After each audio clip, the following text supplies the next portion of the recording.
con la ley. Y pues hoy nos corresponde continuar con el tema y comenzaremos hablando sobre el interrogatorio directo. Y hemos señalado en la presentación dos definiciones muy prácticas, muy comprensibles en relación al tema. ¿Y el interrogatorio directo en qué consiste? Bueno, en primer lugar se dice que es el interrogatorio que realiza la parte que propuso la prueba. Dice es el realizado con el testigo, perito, víctima, por la parte que lo propuso, con lo cual se busca comprobar las proposiciones fácticas que ha formulado como medio de prueba para acreditar su teoría. Por ejemplo, si el Ministerio Público propuso al señor A como testigo, en el juicio oral y público, quien interroga primero al testigo A es el Ministerio Público, que es el proponente o el oferente de la prueba. Por eso se llama interrogatorio directo, porque es el examen que realiza el Ministerio Público con su propio testigo o con su propia prueba. Por eso es directo, porque va a interrogar al testigo que propuso, o sea, o también a la víctima o al perito que propuso el Ministerio Público. Pensemos que el Ministerio Público en un proceso penal propuso como testigo al perito médico forense. Entonces, quien interroga primero, cuando el Ministerio Público interroga al médico forense, está realizando un interrogatorio directo, porque está examinando a su propio testigo o a su propio perito. Ese es el interrogatorio directo. Por eso es que en la doctrina se le domina a esta modalidad o a esta forma de interrogar como directo. Y por supuesto, como dice la definición, se pretende, se busca a través de la información que se obtenga de ese interrogatorio, acreditar, probar, establecer los hechos que el Ministerio Público ha formulado para acreditar esos hechos imputados al acusado. Luego, la segunda definición dice que el interrogatorio directo es el que realiza el sujeto procesal que lo propuso. Es decir, examina o interroga el proponente de la prueba testimonial. Ya citábamos el ejemplo, ¿verdad? Entonces, pensemos también que si el Ministerio Público ofreció como prueba la declaración de la víctima, cuando el fiscal está interrogando a la víctima, está haciendo un interrogatorio directo. Es decir, siempre cuando se trata de un testigo, de un perito, la víctima, el que ofrece esa prueba, cuando procede a interrogarlo, está prácticamente desarrollando un interrogatorio directo. Y pensemos también en el caso de la defensa. Si la defensa técnica propuso testigos o el imputado propuso testigos, cuando el abogado defensor o el imputado o el acusado está interrogando a esos testigos que propuso, pues también es un interrogatorio directo. Entonces, sí pensemos también que si en un proceso penal existe querellante adhesivo asesorado por un abogado y también propuso prueba testimonial, cuando el querellante adhesivo está interrogando a su propio testigo, estamos en presencia también de un interrogatorio directo. ¿Alguna duda en relación al tema?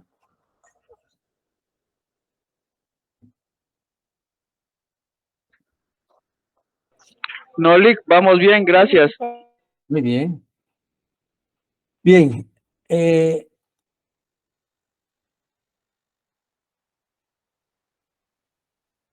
¿cuál es el objetivo del interrogatorio directo?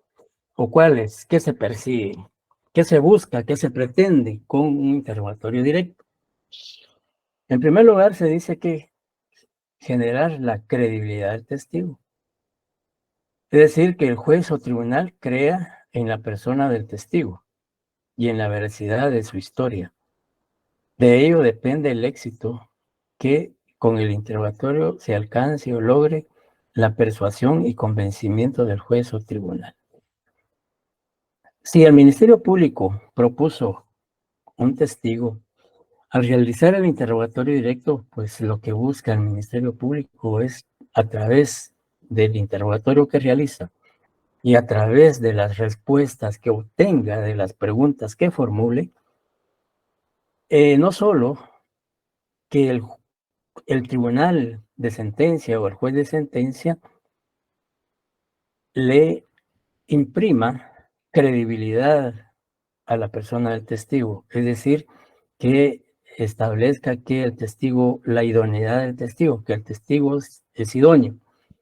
Y además, en la versión que está ofreciendo o que está a través de las respuestas que ofrezca o en un momento dado manifieste, pues el juez determinará si está diciendo la verdad de los hechos que le constan y que está narrando.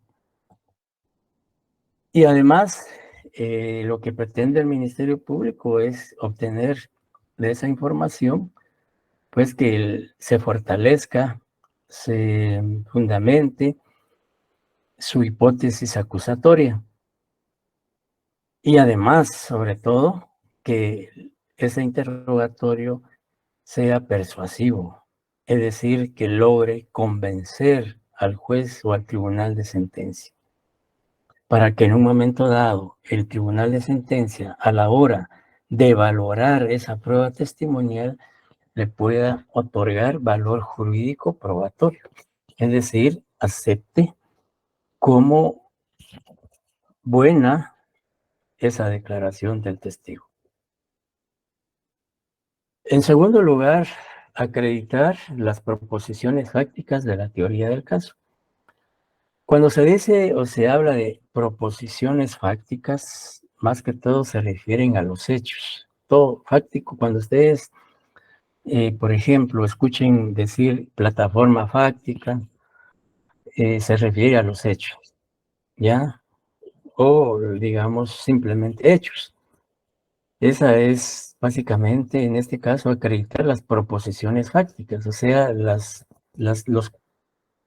que el Ministerio Público formuló en los hechos, que fundamentan su teoría o la teoría del caso.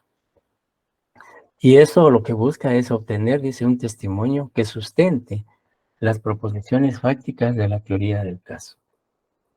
Entonces, si el Ministerio Público formula o le imputa al acusado un hecho punible calificado como delito, como homicidio, pues tendrá en esa plataforma fáctica tendrá que señalar el día, hora, lugar, fecha, forma o modo, tiempo en que se produjo el hecho delictivo. Y sobre todo, la responsabilidad y participación penal del acusado. Y a través de un interrogatorio y esos hechos que están formulados en la acusación, a través del interrogatorio directo puede el Ministerio Público acreditar esos extremos, con fundamento en las respuestas que el declarante le pueda exponer. Luego también se habla de convencer al juzgador de la veracidad de las alegaciones. El Ministerio Público, por supuesto, va a mantener en un juicio oral y público y va a sustentar su acusación y sus argumentos y las pruebas que presente van encaminados a demostrar, a probar, a establecer no solo la existencia del hecho delictivo y los hechos imputados al acusado, sino también que participó en los mismos, que es autor responsable o es cómplice o es encubridor. Entonces, con esos tres objetivos son los que fundamentalmente se pretende con un interrogatorio directo. Luego, también, contrario o a la par del interrogatorio directo, encontramos el contrainterrogatorio. ¿Y qué es el contrainterrogatorio?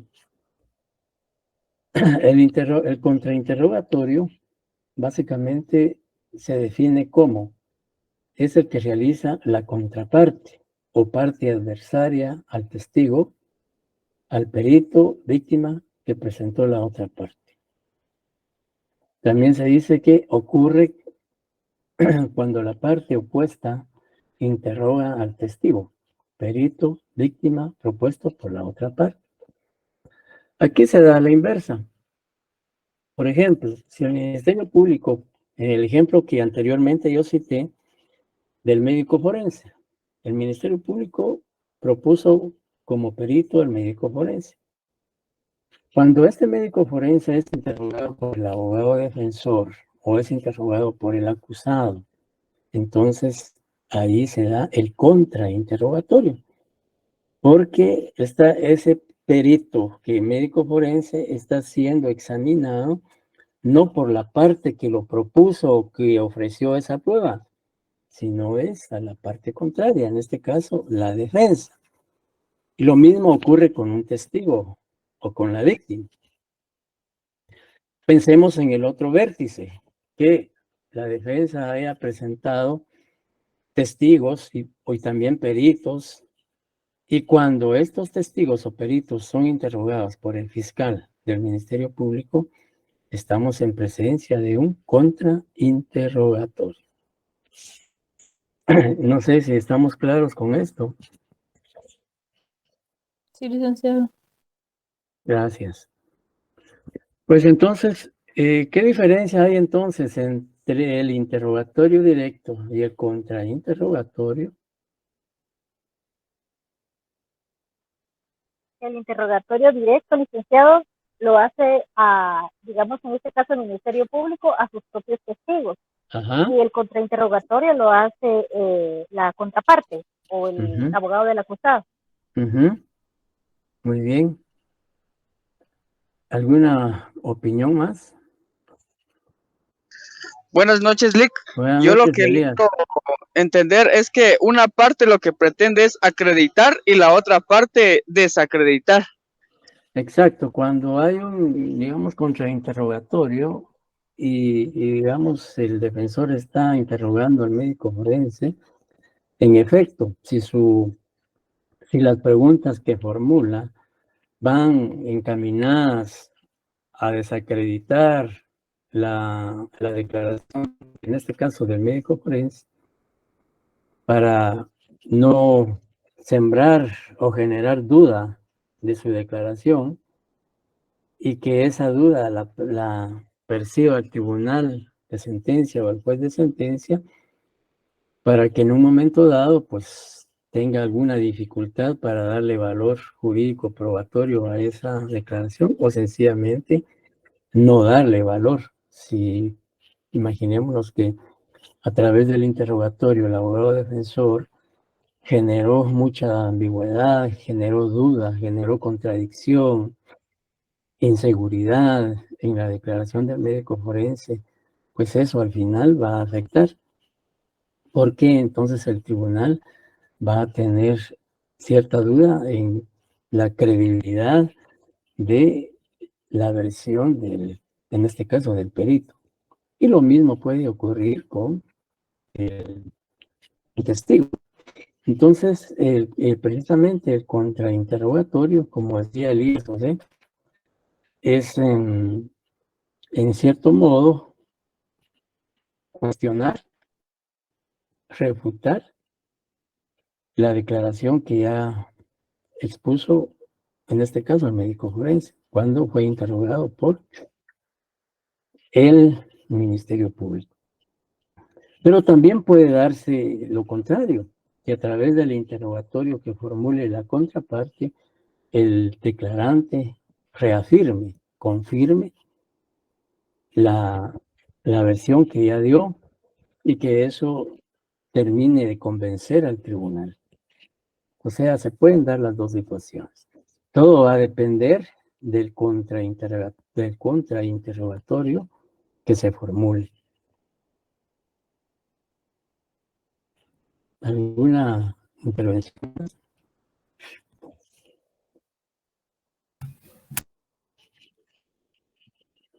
Silvia Carolina. Quería preguntar algo. Omar Lindo Carranza, diga. Sí, buenas noches, Lick, y a todos los compañeros. De alguna forma, la consulta o la inquietud durante el interrogatorio sea imprevista, tiende a que la respuesta sea expresa en forma afirmativa, ¿va? O sea, si el contrainterrogatorio logra de alguna forma ver alguna, como le dijera yo, algún punto sensible, entonces él puede como contraatacar, es lo que analizo, Milik, no sé si estaré en lo correcto, usted me corrige. Sí, mire, lo que pasa es que cuando en el interrogatorio directo, dependiendo de las respuestas que haya dado el declarante, sea testigo, perito, víctima o acusado, entonces el contrainterrogatorio debe ir encaminado a debilitar o a poner en duda o a cuestionar esas respuestas, ¿ya? Entonces, como le digo, puede, en este caso, el contrainterrogatorio precisamente es tratar de desvirtuar lo que el testigo, perito, víctima o acusado haya declarado cuando fue interrogado en forma directa, ¿ya? Entonces, por eso es importante que el contrainterrogatorio pues se haga de una manera a través de un interrogatorio efectivo. Si la pretensión de la contraparte es, digamos, en cierto caso, la pretensión de la contraparte es desacreditar esa declaración o poner en evidencia algunas respuestas que él dio y que generan contradicción o generan duda, deben ir encaminadas a probar esos extremos para que el tribunal, como le decía, en un momento dado, haga el respectivo de esa declaración y decida si le da o no le da valor. Como decía una compañera que escribió, que cada parte va a hacer lo que le corresponde y cada parte va a tratar de probar lo que afirma.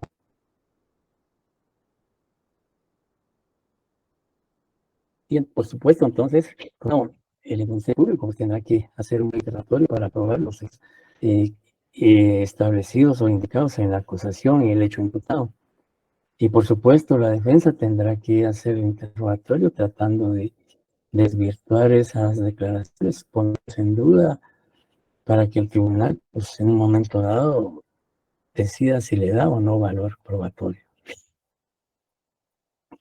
Así como dice Mariela, cada parte hace lo necesario para obtener un buen resultado o el resultado que se propuso. El Ministerio Público, por ejemplo, se propuso medios de prueba y los mismos acreditan no solo la existencia del delito, sino la participación o autoría del acusado, pues obviamente lo que busca es una sentencia condenatoria. O si no una sentencia condenatoria, pues si digamos hubiese concurrido alguna circunstancia atenuante, alguna eximente de responsabilidad penal o alguna otra, digamos, de las circunstancias que habla el Código Penal, pues también a través de la prueba y de sus argumentos lo probará. Y la defensa por su cuenta, pues tendrá que alegar inocencia o simplemente lograr una pena mínima o un beneficio, etcétera, etcétera. Entonces, la función de cada uno, pues definitivamente es probar sus aseveraciones. Bien, entonces estamos claros con el contrainterrogatorio. Sí, Domi.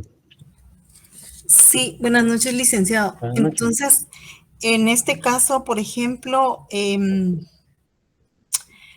abogado defensor puede interrogar se podría decir, el auxiliar o del Ministerio Público. ¿Cómo así Interrogar, por ejemplo, interrogar al auxiliar? ajá, al auxiliar o a la parte del Ministerio No, Público. no, Porque porque fíjese ellos, que yo me enteré de un caso, fue muy cercano, que, por ejemplo, detuvieron a la persona, pues allanaron su casa y pues ellos yo no diría por tal vez no darle tanta importancia, no ignorancia, pienso yo, sino que simplemente no pensaron que tenía alguna consecuencia el tener una mata de marihuana en su casa. Pero lo dejaron como, es medicinal y todo, ¿verdad? No era que lo estaban vendiendo, ¿verdad? Entonces el Ministerio Público llegó y allanaron pues la casa y en el documento pusieron que había un sembradío de esta hierba. Entonces, lo que hizo el abogado defensor fue desacreditar lo que estaba en el documento del Ministerio Público, que no era un sembradío, era una mata. Entonces, el abogado defensor sí tenía fotos, o sea, ajá, sí pidió fotos, ajá, mientras que la parte, pues, del Ministerio termina. Público no tenía como pruebas. Entonces, al final, pues, el abogado refutó esas acusaciones. A lo que iba es que pues solo tuvieron, como dice ante el juez, Ministerio Público, el abogado y el acusado, ¿verdad? Entonces, prácticamente el caso se ganó, pues salió la persona como ese día de la audiencia, ese día le dieron libertad, pero entonces realmente yo no estuve en la audiencia, ¿verdad? Pero eso fue en un departamento. Lo que yo iba a preguntarle es que, por ejemplo, ¿puede el abogado interrogar la parte del Ministerio Público diciendo por qué están afirmando ciertas cosas que no son reales? Esa era Bueno, mi pregunta. ahí más que todo es una argumentación, no interrogatorio al representante del Ministerio Público. ¿Me está escuchando? Sí, yo lo escuché, Bueno, sí. ok. Bueno, aquí lo que el defensor hizo fue probar que la tesis del Ministerio Público no era, digamos, correcta, porque el Ministerio Público señalaba que existía, digamos, siembra de la droga denominada marihuana. Sin embargo, el abogado defensor, y me parece una buena acción, acreditó que no se trataba de un sembradío, sino sencillamente una rama, una mata, y que eso vino a desvanecer los presupuestos del delito que había imputado el Ministerio Público. Entonces, con la foto que él presentó, acreditó que no se trataba de un sembradío, sino de una rama nada más. Eso, por supuesto, entonces cambió totalmente la situación jurídica del sindicado y también la calificación jurídica del tipo penal. Por ello es que el juez, a la hora de analizar y resolver, dispuso posiblemente otorgarle falta de mérito y lo dejó en libertad, o sea, no lo ligó a proceso. Eso me imagino que ocurrió. Ahora, en cuanto a lo que usted decía, si podía, por supuesto, el abogado defensor cuestionó no solo, digamos, los hechos que el Ministerio Público le estaba imputando al detenido, sino logró establecer con esa fotografía que lo que afirmaba el acusado, el sindicado y el defensor era real. Entonces, por eso el juez al final tomó esa decisión. No, eso es más que todo en cuanto a cuestionar y a refutar los argumentos del Ministerio Público, no tanto un interrogatorio, porque, digamos, si en una audiencia el Ministerio Público comparece con el agente fiscal o auxiliar fiscal, no puede ser interrogado. ¿Por qué? Porque él no está siendo propuesto ni como testigo, ni es acusado, ni víctima, sino que él está ejerciendo la acción penal. Ahora bien, si en un caso X el defensor propone como testigo a un agente fiscal o a un auxiliar fiscal, pues tendrá que concurrir, pero no, digamos, pero si son los agentes fiscales y auxiliares fiscales que están llevando el caso, pues no podrían ser propuestos como testigos. No sé si con eso queda claro, Sí, sí, sí, ya. queda clara la... Gracias. Sí. Ujú. Gracias. Bien, no sé si no hay otra intervención, pues seguimos adelante.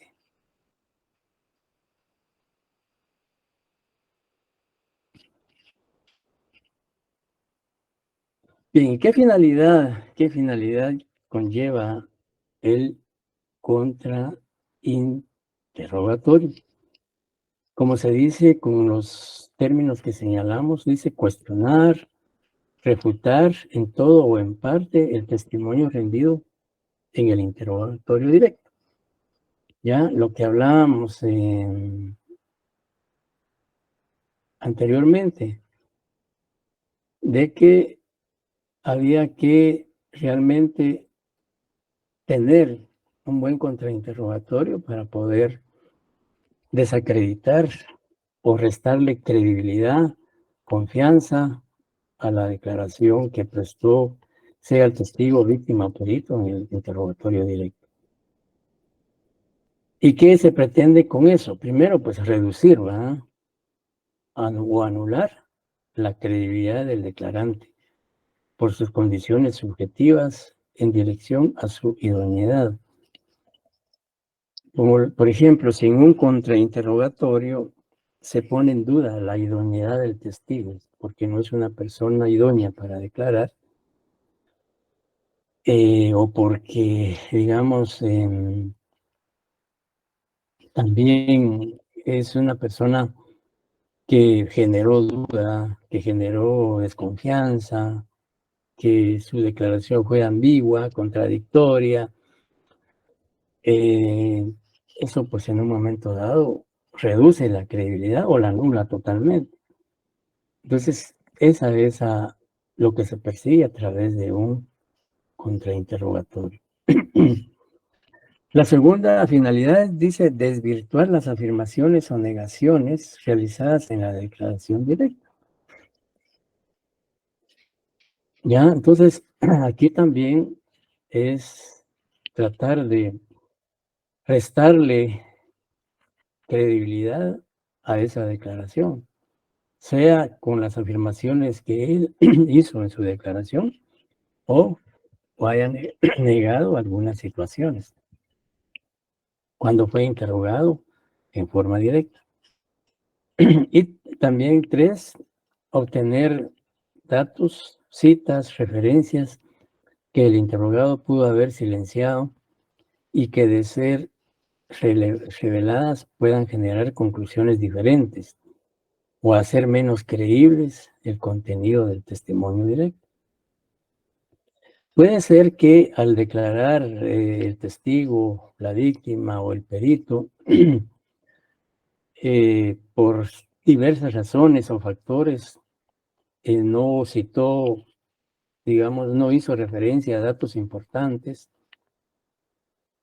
sino que, por ejemplo, en fechas, horas, lugar y otras circunstancias importantes para el esclarecimiento de la verdad, pues a través de un contrainterrogatorio se puede obtener esa información. Imaginémonos que el testigo no dijo que, solo dijo que a él le consta que el hecho se acaeció el 5 de enero, pero no dijo año, y tampoco el fiscal se lo preguntó. Entonces queda esa duda de 5 de enero, pero ¿de qué año? Para tener precisión y certeza en la fecha. Entonces, a través de un interrogatorio se le puede decir, señor testigo, al ser interrogado por el fiscal del Ministerio Público, usted manifestó que el hecho ocurrió el 5 de enero, pero no indicó o omitió señalar el año. ¿Podría usted decirnos en qué año fue? Bueno, él dirá sí, fue en efecto el 2022, 2023. ¿Ya? O que diga, sí, a mí me consta que en horas de la noche, el 5 de enero de 2023, acá hicieron los hechos. Pero no dijo hora exacta, o hora aproximada. Entonces, con un contrainterrogatorio se le puede preguntar, ¿puede usted especificar o indicar o precisar la hora aproximada en que usted vio el hecho u ocurrió el hecho? Él dirá, sí, fue a las 20 horas, 19 horas, etcétera, etcétera.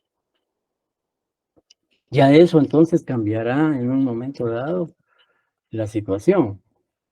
Entonces, porque puede ser que el testigo no haya dado esa información porque no se le ocurrió o sencillamente se le olvidó, o puede ser también que lo haya hecho intencionalmente. Entonces, y que el fiscal pues haya dejado pasar esa situación y que pues por supuesto que a la contraparte le interesa que quede bien claro y preciso cómo aconteció el hecho.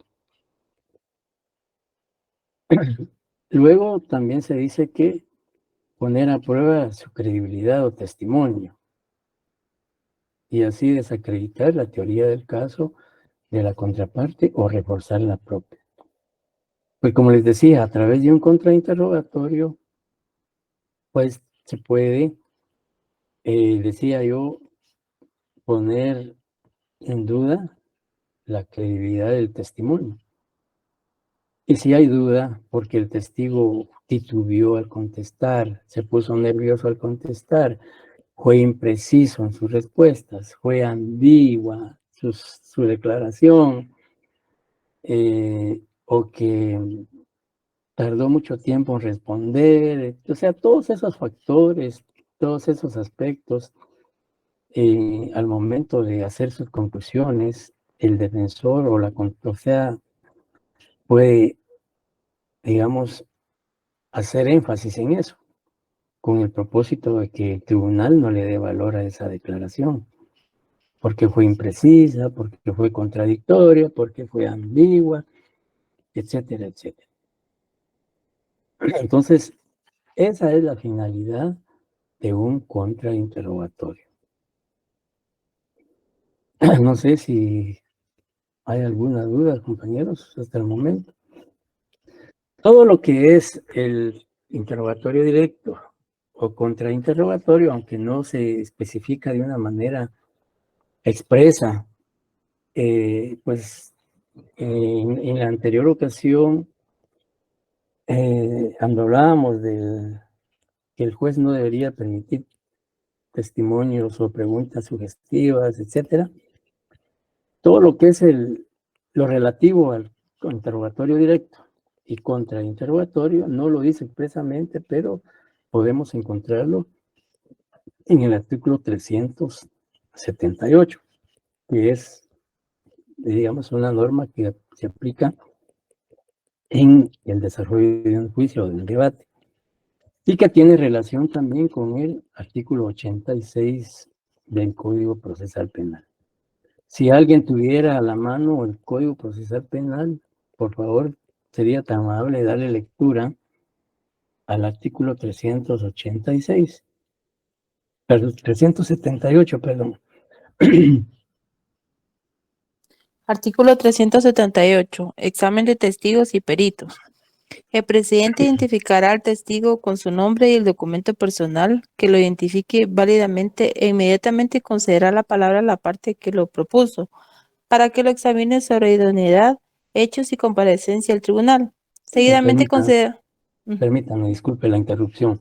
Ahí, en esa partecita, dice para que lo examine.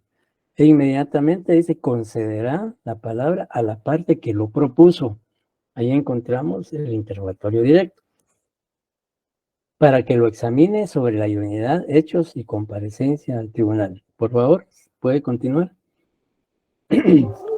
Para que lo examine sobre idoneidad de hechos y comparecencia al tribunal, seguidamente concederá la palabra a los demás sujetos procesales para que lo examinen o contraexaminen. Ahí encontramos el contrainterrogatorio. Entonces, el fundamento del interrogatorio directo y el contrainterrogatorio está regulado en el artículo 378. Por supuesto, la norma no dice contrainterrogatorio directo y contrainterrogatorio, pero del contenido de la norma se puede determinar que ahí está regulado. Gracias, Mariela. Y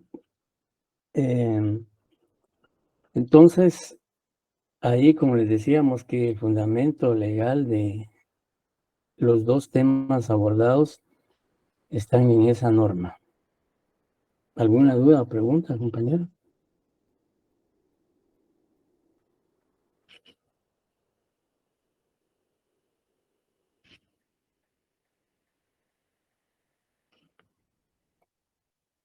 ¿Me están escuchando? Sí, licenciado. Bueno, Yo no gracias. tengo ninguna duda.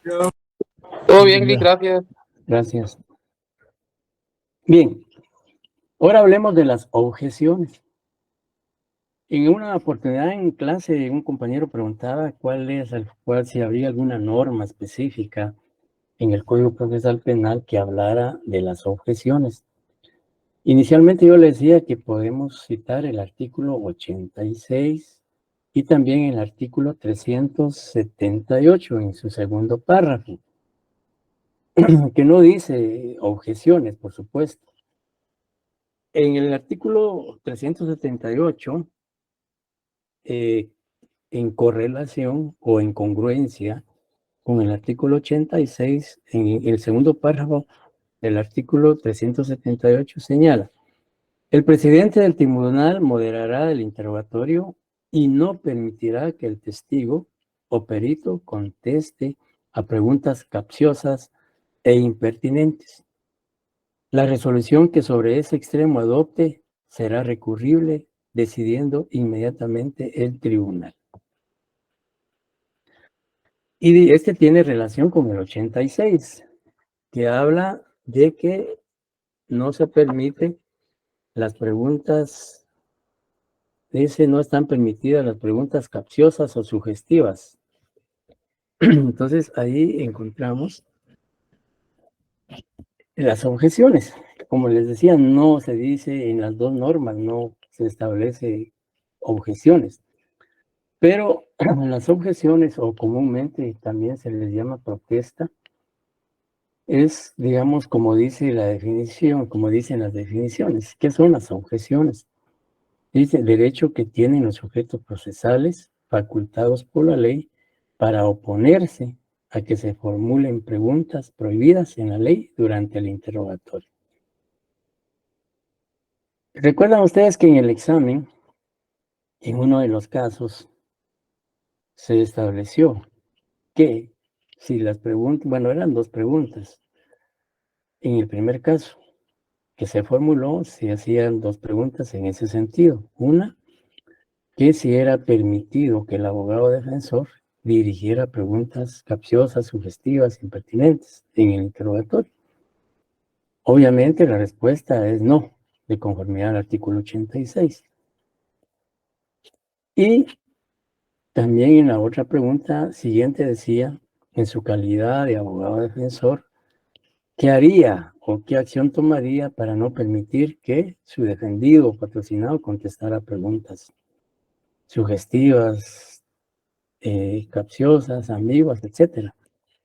Pues pues la respuesta fue correcta. Objetar la pregunta y no permitir que el acusado o el sindicado las conteste, que por cierto fueron muy pocos. Y el resto pues nos dieron otras respuestas. Y por cierto, en relación al examen, pues vamos a hablar cuando regresemos a clases. Vamos a hacer las observaciones y los comentarios respectivos de sus respuestas. Entonces, la objeción, pues sencillamente es eso, que y algo importante, que la objeción debe ser inmediata, la objeción debe ser en el momento en que el que está interrogando concluya de formular la interrogante. Por eso es que en un juicio o en un debate, los sujetos procesales tienen que estar atentos a lo que se está desarrollando en ese juicio o en ese debate. Porque muchas veces por negligencia, por descuido, por cualquier otra circunstancia, y si no se está atento a las preguntas que está formulando la otra parte, pues, y si el juez tampoco se percata de que la pregunta es sugestiva, es impertinente, es ambigua, etcétera, lo que puede ocurrir es que el que está declarando la conteste, porque ni la objetó la contraparte, ni él se percató. Entonces, por eso es importante que digamos, en un interrogatorio, la contraparte debe estar atenta a las preguntas que está formulando el que está interrogando, precisamente para evitar que el testigo, el acusado o la víctima o el perito conteste preguntas que no tengan relación con el hecho que se está discutiendo en un juicio o debate, o sencillamente sea pregunta sugestiva, sea pregunta impertinente, sea pregunta capciosa, etcétera, etcétera. Y precisamente para garantizar la efectividad o eficacia de un interrogatorio y no violar la ley a través de esta actividad procesal, es que la ley no permite que se dirijan preguntas en ese sentido. Pero además de que la ley lo prohíbe, le concede a los sujetos procesales esta herramienta de oponerse a esas preguntas. Y esta es una facultad no solo para el Ministerio Público, sino también para el acusado, para el querellante, para el abogado del querellante, para el abogado defensor, etcétera, etcétera. Entonces, la objeción es precisamente evitar que el declarante conteste una pregunta que está siendo dirigida fuera de los requisitos que establece el Código Procesal Penal.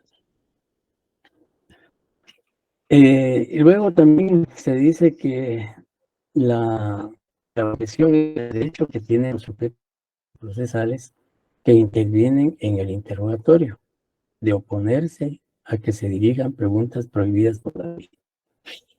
Y cómo, digamos, en la práctica y en la realidad, cómo opera la objeción. Pues sencillamente, imaginémonos que yo estoy interrogando como fiscal del Ministerio Público a un testigo o al acusado. Pensemos que el acusado. Y yo le dirijo una pregunta sugestiva en el sentido siguiente. Diga al acusado si el día 5 de enero de 2022 usted con un arma de fuego le dio muerte a la víctima Leopoldo Esteban Cruz. Y si el abogado defensor no me objeta, ni el juez se percata de que la pregunta es sugestiva, lo más probable es que me conteste el declarante, el acusado. Imaginémonos que por nerviosismo o por la impresión de la pregunta diga sí. Entonces, por eso es que digamos, inmediatamente de que el que está interrogando concluya la pregunta, si yo considero que es sugestiva, inmediatamente objetarla. Señor juez, objeto la pregunta formulada por el Ministerio Público. Y si usted dice que es sugestiva, tiene que argumentar por qué es sugestiva la pregunta que está haciendo el Ministerio Público. No basta decir objeto la pregunta porque es sugestiva. Bueno, sugestiva, ¿por qué? Fundaménteme por qué usted considera que la pregunta es sugestiva. Y ya tendrá que decirle el objetante, eso es sugestivo porque el fiscal pretende, al formular la pregunta, estás indicando directamente a mi defendido al señalar que él le dio muerte a la víctima el día tal, etcétera. Por eso estimo que es sugestiva y no debe contestarla a mi defendido. O sea, no basta con decir es impertinente, es sugestiva, es capciosa, es ambigua, sino que hay que fundamentar por qué yo estimo que la interrogante planteada es sugestiva, impertinente, ambigua, capciosa, etcétera, etcétera. Además, el que está interrogando puede replicar y replicar en el sentido de oponerse o argumentar que no es sugestiva. La pregunta que yo estoy formulando no es sugestiva, por ejemplo, y no es sugestiva por X razón. Por lo tanto, solicito al tribunal que la conteste el testigo, en este caso la conteste el acusado. Y al juez decide, al oír o escuchar los argumentos del defensor y los argumentos del fiscal, pues ya el juez toma la decisión si permite que se haga o no se haga. Y esto pues lo encontramos de fundamento en el artículo 378, donde dice, el presidente del tribunal moderará el interrogatorio y no permitirá que el testigo o perito conteste preguntas capciosas e impertinentes. En este caso, por ejemplo, luego el artículo dice, la resolución que sobre ese extremo adopte será recurrible decidiendo inmediatamente el tribunal. ¿Qué implica o qué entienden ustedes en esa última parte del artículo 378 que dice la resolución que sobre ese extremo adopte será recurrible, decidiendo inmediatamente el tribunal? ¿Qué piensan ustedes? ¿A qué se refiere esa frase del artículo 378?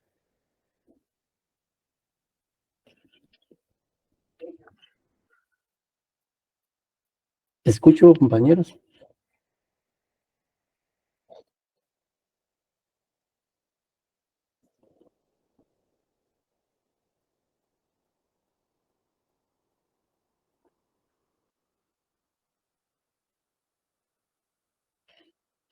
Mira, Kevin Gómez dice que si al preguntársele a la pregunta que usted realizó tal hecho, sí, por supuesto, es una pregunta directa, ¿no? Pero además de directa es sugestiva, de la forma que yo lo planteé. Helen dice, va a decidir si acepta la pregunta o no, sí, pero el juez decide, resuelve. Pero ¿a qué se refiere cuando dice la expresión que sobre este extremo se refiere? A eso me refiero. Licenciado, buenas noches, de que puede ser objetada por la otra parte, licenciado. O sea, ahí ya se objetó por la otra parte. ¿Ya? Y imaginemos que el juez declara con lugar la objeción, porque considera que en efecto es sugestiva.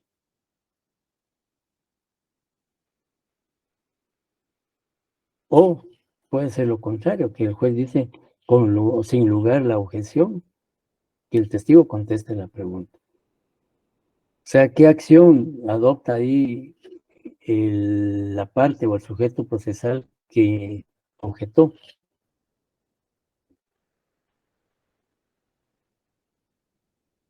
¿Para ustedes qué es recurrible?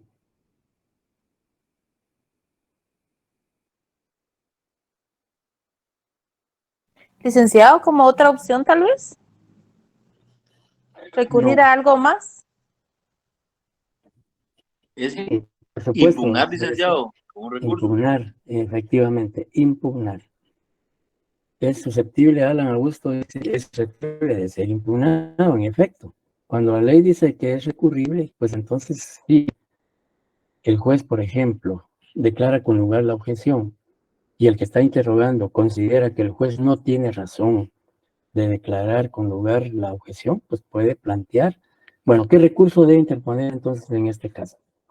El fiscal le declaró con lugar la objeción que planteó el abogado defensor y el juez declaró con lugar la objeción y no permitió que se dijera la pregunta. Sin embargo, el fiscal cree tener la razón, que la pregunta no es sugestiva y que el juez está errado en su decisión. Ya dijo que se impugna, está bien. Que ahí recurrir es impugnar, sinónimo de impugnar. Porque recurrir deriva de recurso, del recurso, se va a interponer un recurso. Se está recurriendo a esa decisión, no estar de acuerdo. Entonces, ¿qué recurso procede ahí?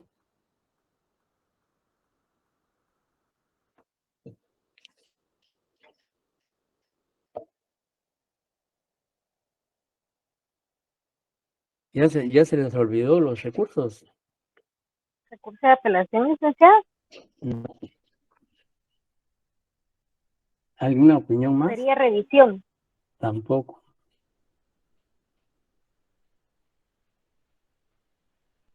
¿Qué pasó, compañeros, con los recursos? ¿Sería una objeción, licenciado? No, objeción fue la que se planteó contra la pregunta.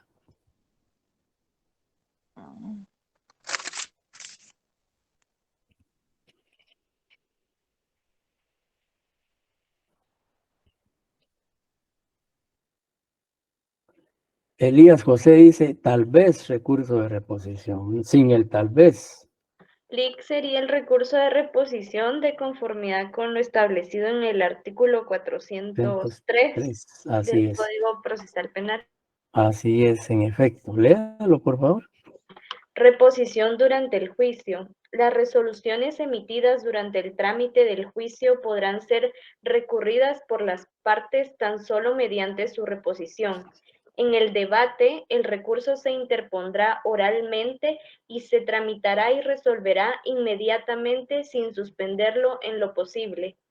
La reposición durante el juicio equivale a la protesta de anulación a que se refiere la apelación especial para el caso de que el tribunal no decida la cuestión de conformidad con el recurso interpuesto. Gracias. ¿Qué artículo dice Eric? No me está poniendo atención. Bien, decíamos que es el recurso de reposición y el fundamento lo encontramos en el artículo 403 del Código Procesal, al cual le dio lectura mi compañera. Bien, ¿y qué plazo tiene el juez para resolverlo?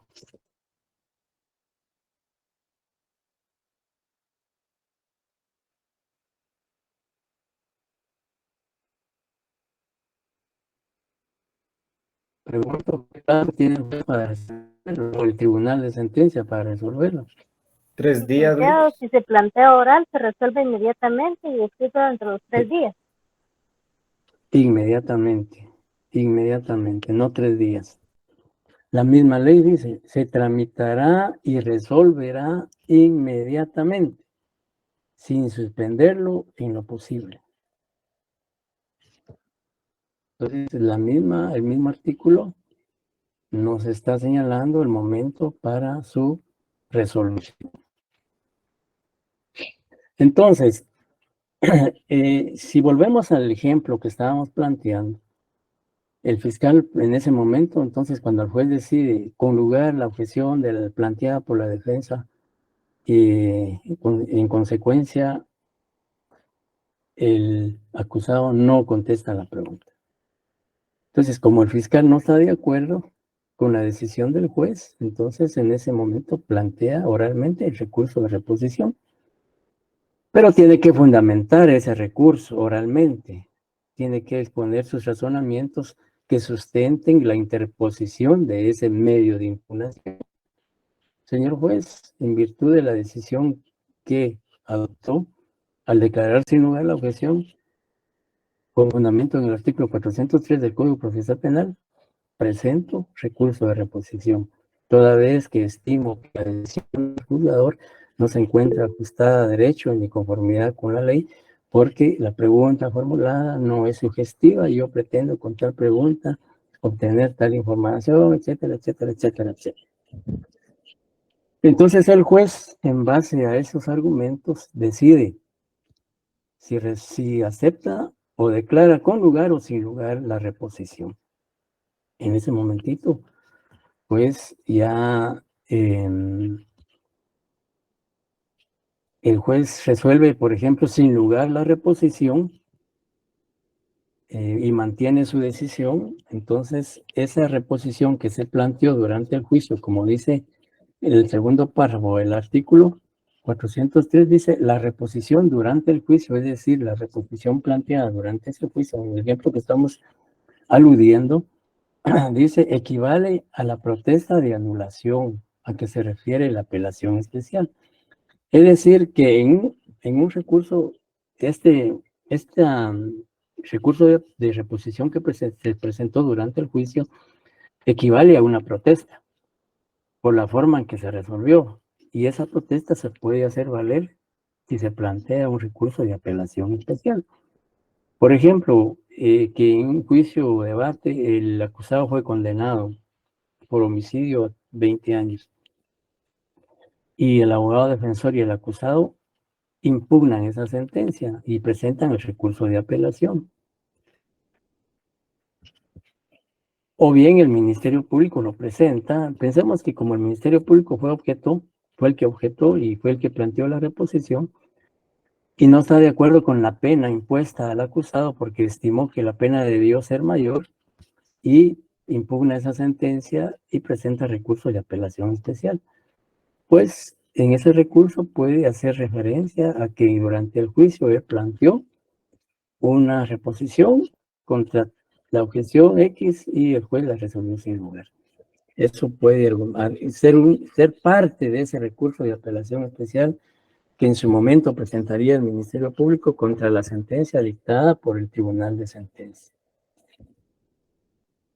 Y como les decía, la objeción, pues definitivamente juega un papel importante en el interrogatorio, porque además de que la ley regula o prohíbe la formulación de preguntas capciosas, sugestivas, impertinentes, etcétera, pues también la defensa o el Ministerio Público, dependiendo quién esté interrogando, la contraparte pues puede plantear una objeción. O también muchas veces en la práctica, al momento de objetar, pueden decir, si no quieren utilizar el término objeción, pues protesto la pregunta, ¿no? El compañero pregunta aquí si se puede replantear la pregunta. En efecto, de eso iba a hablar en este momentito. ¿Qué ocurría cuando se declaraba con lugar una objeción? Pues podría el interrogante, el que está interrogando, reformular o replantear la pregunta. Porque él mismo así lo decía, o el juez al momento de declarar con lugar la objeción, le indique con lugar la objeción, reformule, replantee su pregunta. Entonces eso le da la posibilidad al que está interrogando de formularla en otro sentido. Como decía Estuardo Rodas, se puede replantear, por supuesto que se puede replantear cuantas veces sea necesario una pregunta. Por supuesto, con limitaciones, ¿verdad? Porque el juez es el que está moderando el interrogatorio y él, pues, decidirá si sí, digamos, y generalmente cuando una pregunta se formula y es objetada y el juez declara con lugar la objeción, pues se reformula, se plantea, se replantea. Lo que sí muchas veces puede ocurrir, y eso pues se los señalo porque ya cuando ustedes tengan su debate y están interrogando, muchas veces cuando uno está interrogando y objetan, a veces el que está interrogando deja de preguntar, ya no continúa, dice, ya no Objeción, bueno, después de que el juez declara como la objeción, dice no más preguntas o no hay más preguntas, señor juez, etc. A veces no es bueno dejar de preguntar luego de que se resuelva una objeción sin lugar. ¿Por qué? Porque muchas veces puede pensarse de que a raíz de la objeción, como que se intimidó, o tal vez no se intimidó, sino que a través de la objeción, el que está interrogando, pues pudo haberse visto afectado y no continuar con el interrogatorio porque pensó que iban a seguir objetando, etcétera, etcétera. Entonces, por estrategia, muchas veces es bueno seguir preguntando, aunque sea un par o más preguntas, hacerlas después de una objeción. Porque puede ser que el que está objetando diga, bueno, lo callé y ya no pudo preguntar por las objeciones, etcétera, etcétera. Y también importante es no objetar por objetar, sino para obstaculizar el interrogatorio, sino que hay que objetar cuando realmente la pregunta se considera que es ambigua, que es sugestiva, que es impertinente, que es capciosa. Y recuerden ustedes que cuando objetan y argumentan que es capciosa, pues tienen que fundamentar por qué es capciosa. Entonces, técnica y jurídicamente no es prudente ni viable objetar por objetar. Sencillamente para desesperar al que está interrogando, para sacarlo de sus casillas, para ponerlo nervioso, etcétera, etcétera. Por eso es que el juez es el que modera el interrogatorio y debe estar atento a esas actitudes o a esas acciones, a efecto de no desnaturalizar el interrogatorio y la objeción. Pues bien, compañeros, no sé si tienen dudas o preguntas en relación a las objeciones o al tema que hemos analizado.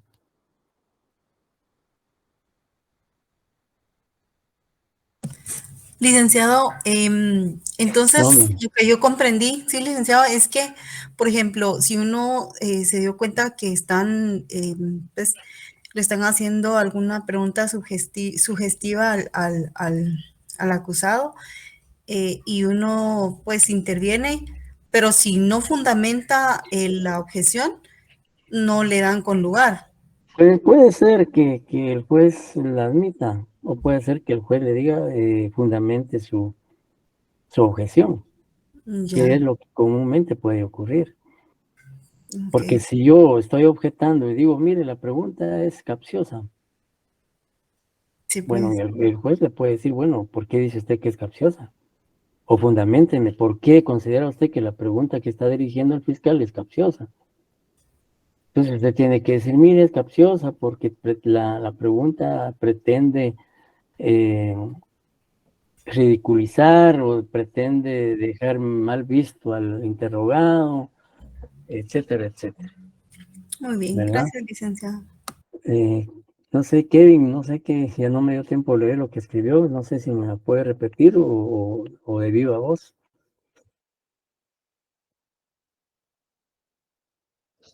La pregunta que formuló, vamos a ver, dice Kevin Gómez, si se demuestra que el interrogado está ocultando o mintiendo en su interrogatorio, ¿le puede ligar algún delito? Sí, por supuesto. Si se prueba que a través de un interrogatorio hay falsedad en la exposición del testigo o del perito, recuerden ustedes que el artículo 219 del Código Procesal Penal habla que se protesta al testigo para que diga la verdad.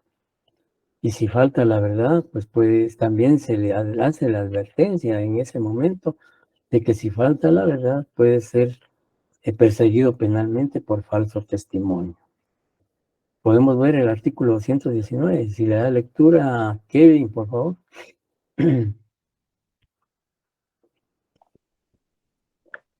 Buenas noches, licenciado.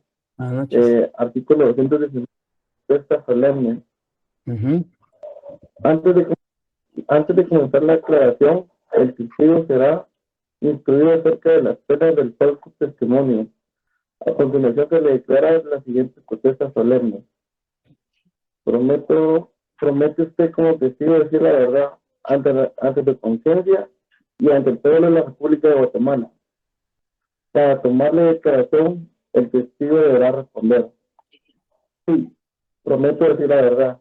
El testigo podrá reforzar su acepción apelando a Dios o a sus creencias religiosas. Sí, muchas gracias. Ahora veamos el artículo 460, como dice Alan, del Código Penal.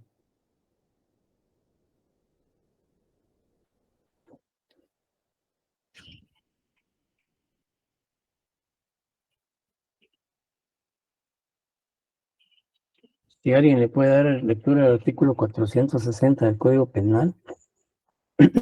Falso testimonio. Comete falso testimonio el testigo, intérprete, traductor o perito que en su declaración o dictamen ante autoridad competente o notario afirmare una falsedad, se negare a declarar estando obligado a ello u ocultare la verdad. El responsable de falso testimonio será sancionado con prisión de 6 meses a 3 años y multa de 50 a 1,000 quetzales. Si el falso testimonio se cometiere en proceso penal en contra del procesado, será sancionado con prisión de 2 a 6 años y multa de 200 a 2,000 quetzales. Las sanciones señaladas se aumentarán en una tercera parte si el falso testimonio fuere cometido mediante soborno. Muchas gracias. Sí, Omar Erlindo. Sí, dígame. Sí, una consulta. Yeah. Se sobreentiende de que al testigo según el artículo 219, hay 219. una protesta, ¿verdad? 219. Y a los demás sujetos procesales, se les amonesta, si no estoy mal, Milik. Amonestación solo al imputado. Artículo 85. Entonces, mi inquietud a es, los gracias, demás es protesta. Mi inquietud, Milik, es que durante el interrogatorio o contrainterrogatorio se interviene, se solicita la autorización del juez o se interrumpe así abruptamente, o cómo es la cuestión en sí, Milik. Es por la cuestión de la honorabilidad del juez y todo, le consulto yo, porque se entiende que es un litigio, ¿verdad? Es un debate. Y prácticamente la oratoria, la retórica y la persuasión entra en movimiento con todos sus engranajes, pero es muy importante pues solicitar la palabra. No sé, Milik, es una cuestión muy particular. Bueno, digamos, sí, no, definitivamente, digamos, en un juicio oral y público, quien dirige el mismo es el juez o el tribunal de sentencia. Y vamos a ver cuando veamos el desarrollo del debate, pues cómo es que el juez modera el debate, lo dirige, etcétera, etcétera. Pero, y en este caso, pues el juez, como es el que dirige el debate, le concede la palabra a cada uno de los sujetos procesales cuando les toque intervenir. Por supuesto, si hablamos de las objeciones, digamos, la objeción, pues es, ahí sí, como usted dice, automáticamente debe darse el momento de concluirse la pregunta. No es necesario decir, señor juez, solicito su autorización para objetar, no. Terminando la pregunta, dice, objeción, señor juez. Protesto la pregunta del fiscal porque es impertinente, toda vez que la pregunta formulada no tiene ni relación directa o indirecta con el hecho objeto de discusión en este juicio oral y público, porque se refiere a circunstancias ajenas a los hechos punibles atribuidos al imputado, etcétera, etcétera, etcétera, en cuanto a las objeciones. Y en cuanto a la reposición, igualmente, cuando el juez decide y da a conocer su decisión en ese momento, entonces ahí el fiscal o el defensor, señor juez, con todo respeto, con fundamento en el artículo 403 del Código Procesal Penal, interpongo recurso de reposición contra su resolución emitida en esta audiencia, por tal razón y argumento. Ahora, cuando usted desea intervenir por alguna circunstancia, entonces sí debe solicitar la autorización del juez para intervenir. No sé si queda clara la pregunta. Sí, Milik, por ejemplo, hablando de este tema, ¿verdad? Hay un licenciado que le habla abruptamente a una jueza en el caso de Ríos Montt, que se excusa, no sé si usted tuvo la oportunidad, yo sé que dentro de su amplia experiencia, pues ha de imaginar quién es, y entonces, pero le grita, va prácticamente, es como un insulto, pues. Sí, sí, ajá.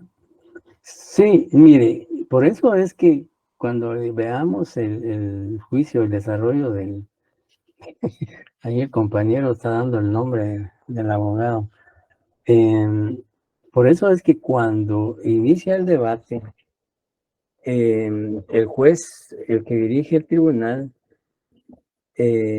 como le digo, vamos a ver el tema más adelante, pero podemos adelantarnos un poco en cuanto a lo que es propiamente ya el desarrollo del debate. En el artículo 368 del Código Procesal Penal, prácticamente le da la pauta de que el juez inicialmente hace las advertencias a todos los sujetos procesales, y una de ellas es que se mantenga el respeto a los sujetos procesales y al tribunal. Y de esa forma, incluso la ley faculta al juez o al tribunal de sentencia de que si uno de los sujetos procesales le falta respeto al tribunal y a los demás sujetos procesales, valga la redundancia, puede ser expulsado de la sala de juicios. Se le hace esa advertencia. Y entonces, ya, como les decía, a partir del artículo 368, se habla de lo que es ya propiamente el desarrollo del debate. Y ahí es donde entra ya las advertencias que hace el tribunal para todos los presentes, sujetos procesales y también testigos, peritos, etcétera, etcétera.